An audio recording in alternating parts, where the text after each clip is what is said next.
उन्हाळ्यामध्ये काही शेतकरी अक्षरशः टँकरने पाणी घालतात, काही इकडे शेततलाव असतात, पाण्याची परिस्थिती अवघड असते.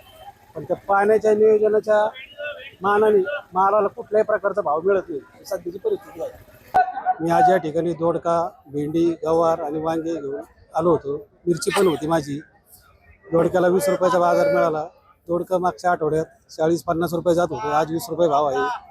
त्यानंतर भेंडीची परिस्थिती बी 40-50 रुपये जात होती, आज 10 रुपये ते 20 रुपयाच्या दरम्यान विकत आहे. आणि मिरची मागच्या महिन्यात 60-70 रुपये होती, मिरची आज 30-35 रुपये विकते. आणि वांग्याला ते गिऱ्हाईकच नाही, वांगे 10-15 रुपये सुद्धा विकत नाही. सध्याची परिस्थिती अशी आहे. गवार मागच्या 1 महिना 1.5 महिन्यापूर्वी 150 रुपये किलोपर्यंत विकत होती, आज ती 20 रुपयांनी सुद्धा त्याला बळच गिऱ्हाईकांना द्यावं लागते, अशी परिस्थिती आहे.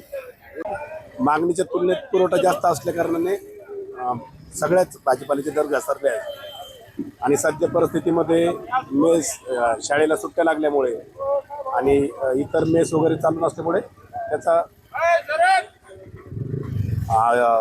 परिणाम बाजारपेठेवर झालेला सध्या जाणवत आहे.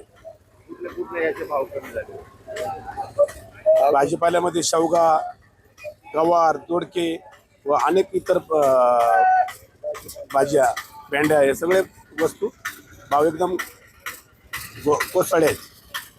आता सध्या मार्केटला माल नाही येऊ राहिला. आता कमीत कमी लय झालं तर आहे ना 1-2-3 टन माल येतं. ते भाव जे होतं 6 रुपयापासून तर लय झालं तर 12 रुपयापर्यंत रेट होतो.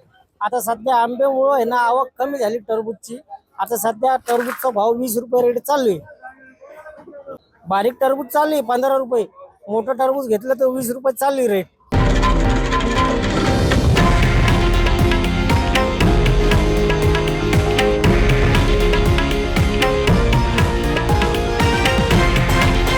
हे आहे देशातील नंबर 1 न्यूज नेटवर्क आणि आपण पाहत आहात TV9 मराठी, एकमेव.